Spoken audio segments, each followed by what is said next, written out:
आज म avocado toast बनाउन जाँदैछु।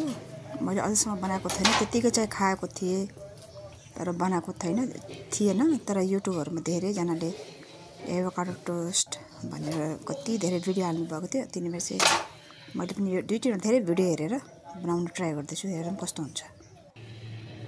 पहिला एभोकाडो लिने, म्याश गर्ने, राम्रोसँग एकदम राम्रोसँग स्मुदी बनाउने, अनि त्यसपछि प्याज, टमाटर, गुडबेडा अनि स्वाद अनुसार त्यसमा मसलाहरु, नुन, खुर्सानी, धनिया जे छ हाल्नु होला। अनि त्यसपछि राम्रोसँग मिक्स गर्ने। अनि त्यसपछि ब्रेड लिने, अनि त्यसपछि प्यान लिएर त्यसमा घिउ लिँदा पनि हुन्छ, अनि त्यसपछि बटर लिँदा पनि हुन्छ। अनि यो टोस्टमा लाउने अनि फेरि सेकाउने। तर पहिला ब्रेडलाई राम्रोसँग दुईटैपट्टि सेकाएर अनि चाहिँ टोस्टिङ गर्दा चाहिँ एकदम बेटर हुन्छ। यही हो मेरो आजको न्यू रेसिपी। हेर्दै कस्तो यम्मी छ। मलाई त एकदमै मन पर्यो।